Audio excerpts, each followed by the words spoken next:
जय Hind all my dear students. आपके सामने मैं वापस हाजिर हो चुका हूँ। My name is Rohit Ranve, आप सबको पता होगा।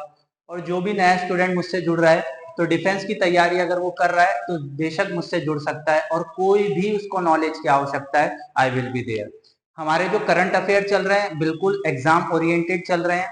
कोई भी बैकलॉग लगा हुआ है उसको मैं कवर कर दूंगा, आप निश्चित रहिए।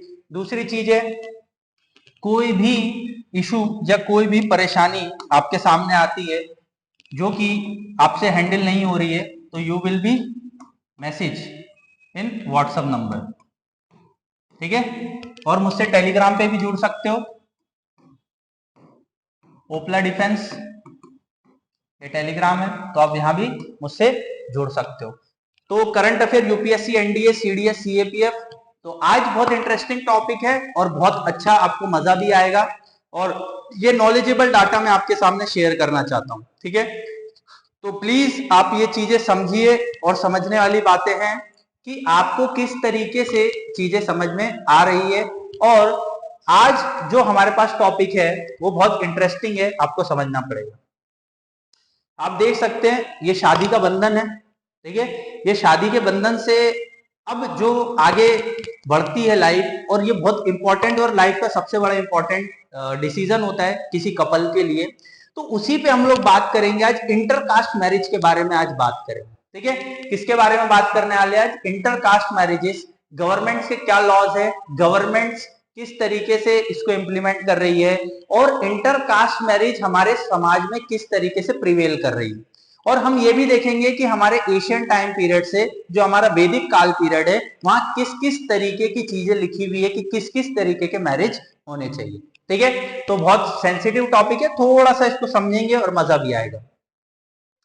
Interfaith marriage and personal liberty, तो सबसे अच्छी बात है और समझने वाली बात है कि issue related to the propose the law.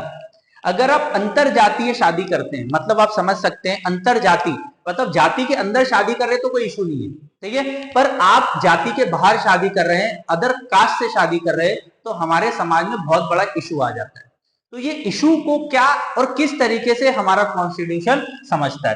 तो interfering with the secularism, India constitution enrich secularism one of the cardinal principle. Secularism का मतलब क्या होता है? धर्म निरपेक्ष। मतलब हमारे लिए कोई धर्म प्रायोरिटी नहीं है, मतलब हमको ये मानना है ये कोई प्रायोरिटी नहीं है, क्योंकि कॉन्स्टिट्यूशन ये बोल रहा है आप मुस्लिम हो आप मुस्लिम रहो, हमको उससे कोई मतलब। क्यों? क्योंकि कोई भी रिलीजन हमारे लिए क्या नहीं है, इंफीरियर नहीं है, सब हमारे लिए समान है, ठीक है। तो कोई भी धर्म हो, तो सेक्युलरिज्म की बात कर रहा है। Despite this several state have anti conventional law for the long time including Odisha, Arunachal Pradesh, Gujarat, Himachal Pradesh and Jharkhand. तो बहुत सारे ऐसे स्टेट है जो ये लाना चाहते हैं कि इंटरकास्ट मैरिज या अंतर जातीय मतलब जाति के बाहर शादी करना, ये कहीं ना कहीं हमारे लॉ में होना चाहिए, और ये कहीं ना कहीं इशू भी राइज करता है क्यों होना चाहिए, ठीक है।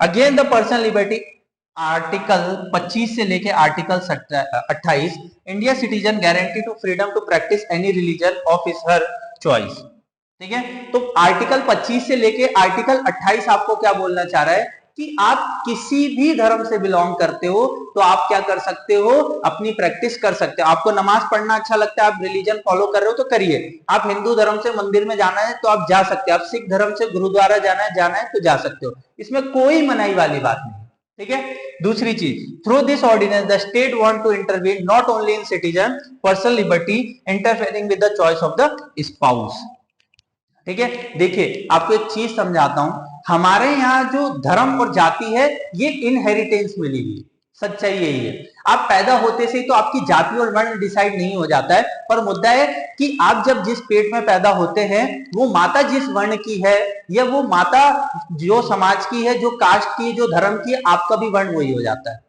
जैसे कि 16 संस्कार होते हैं हमारे हिंदू धर्म में, वो संस्कार आपके करे जाते हैं, इस वजह से आप हिंदू धर्म में शामिल हो जाते हैं। तो वैसे ही मुस्लिम धर्म में भी उनके कुछ लॉज होते हैं, उसी लॉज की वजह से आप मुस्लिम बन जाते हैं। वैसे ही सिखिज्म में भी है, बुद्धिज्म में भी है, जैनिज्म में भी है।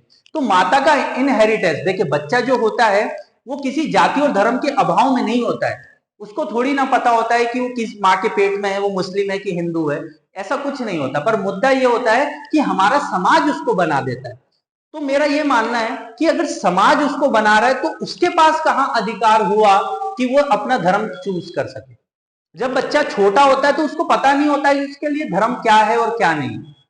तो मुझे ऐसा लगता है जब the age of the maturity, मतलब 18 साल के बाद एक ऐसा राइट ये भी होना चाहिए कि वो अपना धर्म चूज कर सके। 18 साल के बाद करे ना तो मजा भी आए, समझदारी, उसको लगना चाहिए कि ये धर्म मेरे लिए अच्छा है, इससे मुझे रिचुअल्स लेने चाहिए। पर हम क्या कर रहे हैं कि हम जैसे ही बच्चा पैदा होता है उसको उस धर्म में ढकेल देते हैं।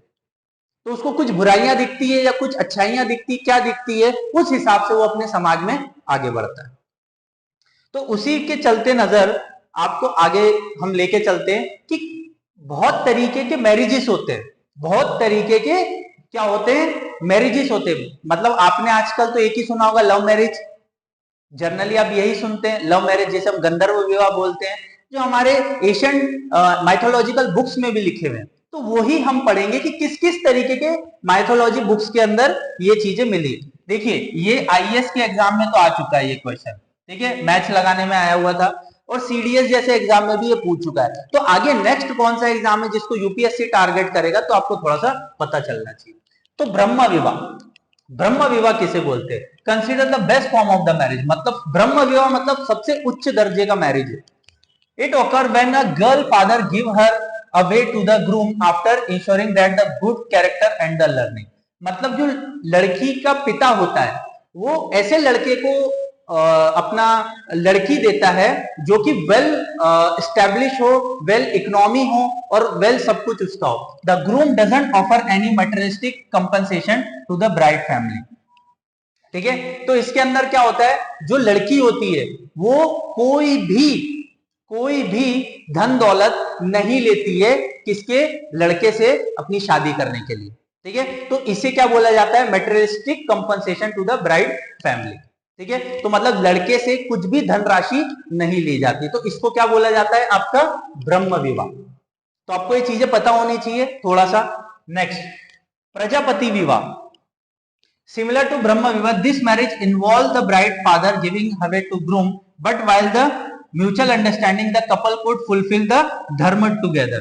मतलब ये जो विवाह है प्रजापति विवाह एक ब्राह्मणिकल विवाह की तरह ही है, बट इसमें थोड़ा सा एक फ्लॉ है कि यहाँ आपको एक दूसरे का धर्म पालन करना पड़ेगा। क्या लिखा हुआ है, धर्म टुगेदर, मतलब वो हिंदू धर्म का है तो हिंदू धर्म दोनों को पालन करना पड़ेगा।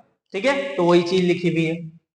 अर्श विवाह या अर्श विवाह, in this form marriage the groom give a cow and the bull to the bride family. मतलब यहां लड़की जो होती है वो क्या करेगी, लड़के को गाय और या तो कैटल के फॉर्म में कुछ देगी। अब ये एशियन टाइम पीरियड के विवाह है, आज का तो है नहीं। बिफोर द वेडिंग मतलब शादी होने से पहले, मतलब एक तरीके का दहेज हो गया ये। उस समय काउ वेल्थ मतलब बहुत बड़ा वेल्थ होता था। This form was prevent among the सेगास ऑफ द ऋषि। मतलब ये ज्यादातर जो शादियां होती थी ऋषि के अंदर होती थी। मतलब जो लड़की होगी वो शादी से पहले लड़के को क्या देगी, कैटल फॉर्म में वेल्थ। ठीक है, तो इसको क्या बोलेंगे, अर्श विवाह। दैव्य विवाह मतलब राक्षस विवाह। This type of marriage involve the bride father giving her away the priest at the sacrificial fees. देखिए यहां जो प्रीस्ट है, प्रीस्ट मतलब ब्राह्मण, ब्राह्मण को क्या करेगा, जो एक बाप है वो अपनी बेटी को, ब्राह्मण को क्या करेगा, सैक्रिफाइस मतलब उसको दे देगा दान में। This type was practice when the parent could not afford the expense of their daughter marriage. मतलब आज भी आप देख सकते हैं, तो जनरली हम दैव्य विवाह कर रहे हैं क्या, तो दैव्य विवाह क्या होता है कि जो प्रीस्ट है, ब्राह्मण है, उसको एक फादर है वो अपनी लड़की क्या कर देगा, ब्राह्मण को दान कर देगा। क्यों, because they have a sufficient, they don't have a sufficient amount of the wealth to give the bride. ठीक है, तो ब्राह्मण को दान करेगा, वो ब्राह्मण अब कुछ भी करे। ठीक है, तो ये विवाह आपको समझ में आ गए होंगे। कुल 8 तरीके के विवाह है। अब असुर विवाह, अब आगे आपका असुर विवाह। In this form marriage the groom pay a dowry to the bride family to marry her. मतलब यहाँ क्या, असुर विवाह में जो लड़कियां होती है वो क्या कर रही है, लड़के को, लड़के के फैमिली को क्या दे रही है, मनी दे रही है या वेल्थ दे रही है। ठीक है, consider the lower form of marriage at the bring to broad the groom. तो आज के टाइम पे आप देख लो, जनरली नॉर्थ इंडिया के अंदर या साउथ में भी, महाराष्ट्र वगैरह में भी आप देख सकते हो यही हो रहा है। लड़की से पैसा लिया जाता है लड़के की शादी करने के लिए, दहेज वही है असुर विवाह। तो साले आधे से ज्यादा तो असुर ही है। क्यों, क्या कर रहे हैं, भीख मांग रहे हैं, कमाने के औकात नहीं है तो लड़कियों से भीख मांग रहे हैं कि हमको पैसा दो, तो उसी को बोला जाता है सबसे खराब मैरिज। देख लीजिए क्या लिखा, it's essential bride being bought the groom, lower form of the marriage. ठीक है, नेक्स्ट गंधर्व विवाह। भाई सबको यही करना है आज के टाइम पे। अब रेशो भी देखेंगे, आगे पढ़ेंगे अच्छे से, आपके लिए जबरदस्त पीपीटी लाया हूं। तो आता है गंधर्व विवाह, मतलब प्रेम विवाह, लव मैरिज। ठीक है, concern with couple marriage based on the mutual attraction, no registration, witness and the dowry. यहां क्या नहीं होगा, नो रिचुअल्स, कोई रिचुअल्स नहीं होगा, यहां कोई विटनेस नहीं होगा और यहां कोई डाउरी नहीं होगी। चलो, राक्षसा विवाह, दिस फोर्स मैरिज। राक्षसा विवाह मतलब फोर्स मैरिज। आप जबरदस्ती किसी लड़की का विवाह किसी लड़के से कर रहे हो तो उसे क्या बोलेंगे, फोर्स मैरिज। और वो फोर्स मैरिज क्या होगा, राक्षसा विवाह बोला जाएगा। मैरी अगेंस्ट हर विल, मतलब उसकी गैर मंजूरी। Often the defeat of her family member in the battle, मतलब उस समय राजा महाराजा बैटल लड़ते थे और वो लड़के क्या करते थे, फोर्सफुली वो लड़की को अपने घर ले आते थे, शादी कर लेते थे, तो उसे क्या बोलेंगे, राक्षसा विवाह। और पैचवा विवाह, पैशचा विवाह consider the lowest form of the marriage. ठीक है, तो इसको क्या बोला जाएगा, लोएस्ट फॉर्म ऑफ द, जिसे हम पिशाचवा विवाह भी बोल सकते हैं। सुसाइडिंग और deceiving the women into the marriage when she is not the sound state and the mind, this form of consider the scripture. मतलब ये आप समझेंगे सरल भाषा में, मंडप से उठा के भगा ले जाना, उसी को बोलेंगे पिशाचरा विवाह। सरल और सीधा भाषा में पिशाचरा विवाह क्या होता है, मंडप से उठा के भाग जाना, किसी लड़की को उसकी सुध बुध खोई भी रहती है उस समय उसको भगा के ले जाना। ठीक है, चलो यहां तक चीजें क्लियर हुई। अब हम बात करेंगे हमारे कॉन्स्टिट्यूशन की, कि इंटरकास्ट मैरिज में किस तरीके की चीजें चल रही है। भाई आपके लिए इतनी जबरदस्त पीपीटीज लेके आ रहा हूं, बना के ला रहा हूं, तो मुझे ऐसा लगता है कि आपको चीजें अब तो क्लियर होगी। सबसे पहले इंटरकास्ट जो मैरिज है, व्हाई इन न्यूज, सबसे पहला फंडा यही है। तो Supreme Court said in the recent judgement that intercaste marriage are the way forward to reduce communal tension. बिल्कुल, अगर हमारे समाज ने अंतर जातीय विवाह से हट के दूसरी जाति में विवाह होगा तो अच्छी बात है। अगर दूसरी जाति में विवाह हो रहा है तो हमारे इक्वलिटी बढ़ेगी ना, और कम्युनल टेंशंस कम होंगे, ये भी सोचने वाली बात है। Justice observed that concern of the family community claimed to not necessary to adult involved agreed enter into the wedlock। मतलब लोगों से पूछना अनिवार्य नहीं है। सुप्रीम कोर्ट कह रहा है अगर आप मैच्योर है, 18 साल की लड़की 21 साल का लड़का है, अगर वो कोई डिसीजन लेना चाह रहा है तो बेशक ले सकता है, वो अपनी शादी कर सकता है अपनी स्वेच्छा से। तो प्रेजेंट सिनेरियो क्या है, only 5.8% of Indian marriage were intercaste. बताइए, देख सकते हैं आप, ओनली 5.8%। और ये क्या बता रहा है, 2011 का आंकड़ा। Rate unchange over the 40 year, 40 साल में रेट ही नहीं बदला। मतलब आज भी आप देख सकते हो किस तरीके का समाज चल रहा है, किस तरीके की विचारधारा अभी भी हमारे समाज में पनप रही है। India caste system, world longest surviving social hierarchy, incorporates a complex ordering social group based on the ritual priority. आपको एक चीज और बताता हूं, रिचुअल प्रायोरिटीज मतलब हम जो आहुतियाज वगैरह देते, यज्ञ वगैरह कराते, उसी को रिचुअल प्रायोरिटीज बोलते हैं। पर हमारे इतनी कुरीतियां है ना, वो भी गंदी लेवल की। लड़की का मेच्योरिटी, मतलब हम मेंस्ट्रुएशन साइकिल हुआ तो 12 साल या 14 साल में आता तो लड़की केपेबल है शादी करने के लिए। वैसे ही लड़का 14-15 साल में उसके हार्मोन्स रिलीज हो जाते हैं और प्यूबर्टीज रिलीज हो जाती है, तो वो कैपेबल है शादी करने के। तो आज भी हम उसी जमाने में जी रहे हैं। Unlike the other country, India education level of individual appear as no bearing likelihood marrying someone from the different caste। तो आप जब दूसरे कल्चर में जाके देखेंगे तो ऐसा नहीं है, वहां एक डिसीजन होता है और वो कपल का होता है। हमारे यहाँ ऐसा कुछ नहीं है। As per finding of Indian Human Development Survey, education level of the groom mother is leading determinant of the intercaste marriage। मतलब जो लड़की है, लड़की की माता को जो एजुकेशन है वो एकदम जीरो लेवल का दिया गया, और लड़की भी एजुकेशन जनरली ले नहीं पाती। क्यों, उसकी 12, 14, 16 साल में जब शादी कर दोगे तो कैसे एजुकेशन लेगी, आपको ये चीज भी समझना पड़ेगा। चलो, तो प्रेजेंट सिनेरियो भी हमने देख लिया। दूसरा, अब need to promote such marriages. भाई हमको क्यों आवश्यकता है सब मैरिज को प्रमोट करने की। ये भी तो क्वेश्चन है। Can act as a measure of social cohesion के indicator assimilation between the various social group. देखिए, अगर हम समाज में इंटरकास्ट मैरिजेस बढ़ाएंगे तो उससे बेनिफिट काफी सारे हैं। हमें अच्छी ब्रीड देखने को मिलेगी, अच्छे से अच्छा कोऑर्डिनेशन देखने को मिलेगा। हमारे यहाँ जो जाति धर्म सब कास्ट सब रीजन अगर देखने को मिल रहा है तो कहीं ना कहीं हमारे यहाँ कमियां हैं ना, तो वो कमियों को भी हमें खत्म करना है। Improve the social infrastructure and while make the healthy society. Baba Saheb Ambedkar पागल नहीं थे, कॉन्स्टिट्यूशन बनाने से पहले उनने भी 10 बार सोचा था कि इंटरकास्ट मैरिज से क्या होगी, जाति व्यवस्था खत्म होगी जो कि ब्राह्मणों की चल रही है। Make household more gender balance, yield more bargaining and decision making power to the women. आज भी देख लो, आपके घर में आपके पिताजी की ही चलती होगी, क्यों? Because they have earn the money. जब वो बाहर जाके पैसा कमा रहे हैं और माता घर में बैठ के रसोई पका रही है, तो बस आप ये समझ सकते दबदबा किसका होगा।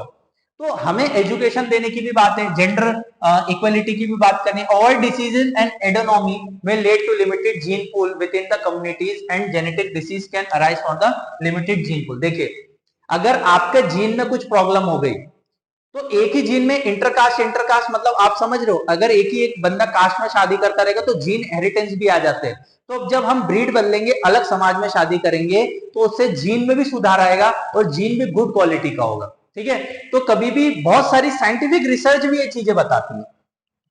तो अब लीगल प्रोटेक्शन क्या मिल रहा है हमें इस चीज के लिए भाई? आर्टिकल 21 क्या बोल रहा है? Right to privacy and right to marry the person his her choice, fundamental right है। Life and the person liberty enrich the constitution of the India. अगर आप बालिग हैं, आप अडल्ट हैं, तो आपकी शुभेच्छा है आपको किससे शादी करना है, किससे नहीं करना है। तो ये आपका डिसीजन होना चाहिए। पर आज के टाइम पे भी हम देख रहे हैं कि माता पिता अपने उस रूढ़ी सोच से आगे नहीं बढ़ रहे हैं।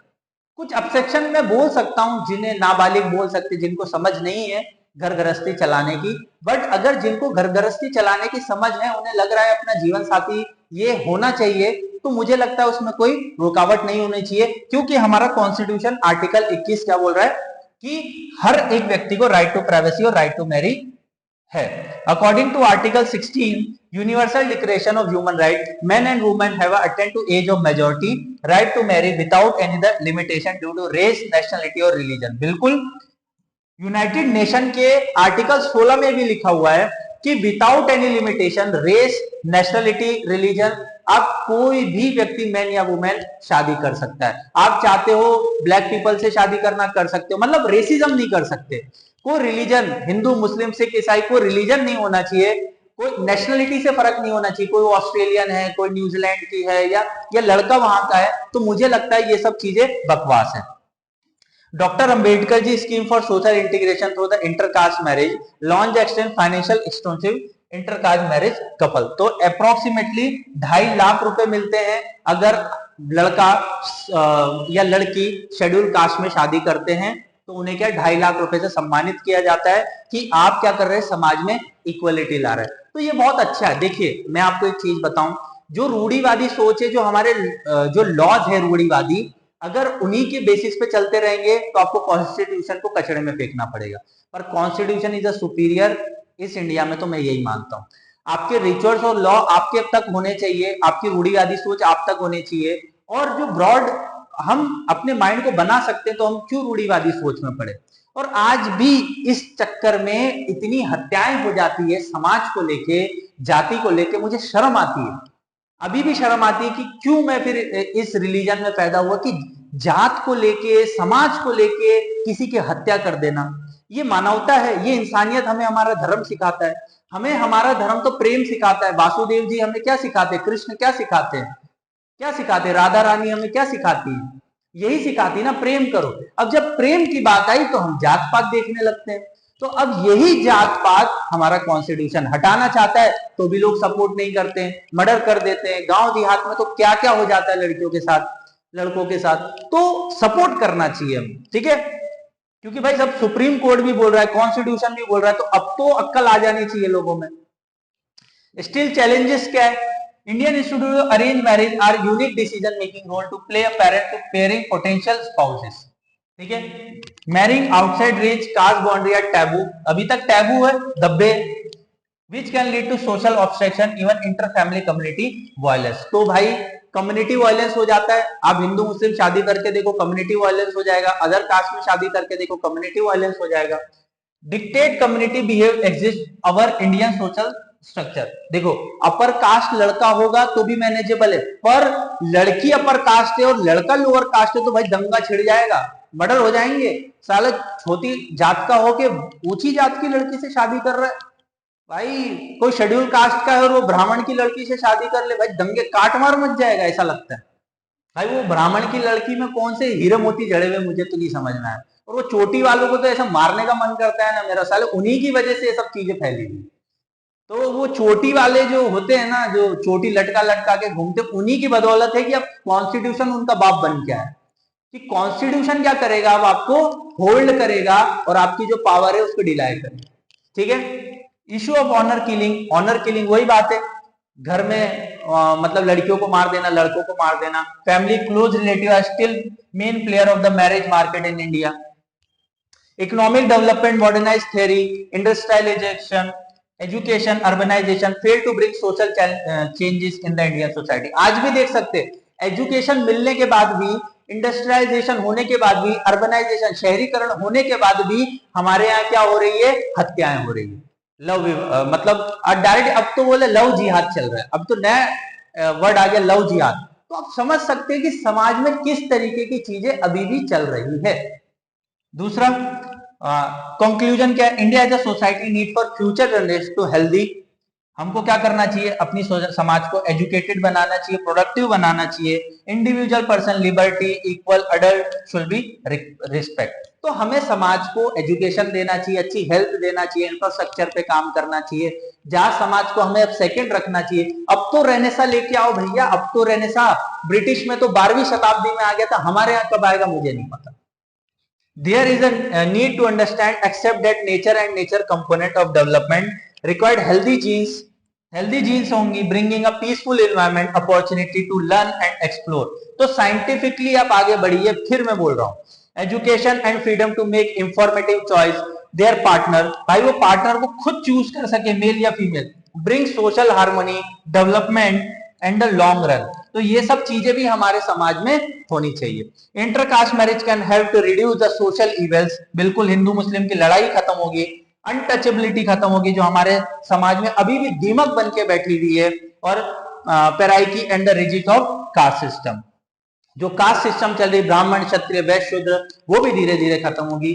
तो ये मेरा एक मोटिव था आपको कुछ समझाने का। और आपके डिफेंस एग्जाम में या कोई भी एग्जाम में अगर आपसे पूछा जाए तो 8 तरीका के विवाह होते हैं, और मैंने आपको बताया है। कोई आपसे तर्क करे तो आप तर्क का इस तरीके से जवाब दे सकते हैं। तो ये ज्यादा से ज्यादा शेयर कीजिए वीडियो, और मैं आशा करता हूं कि आपको कुछ सीखने को मिला होगा। तो इसी के साथ हम लोग यहाँ समाप्त करेंगे।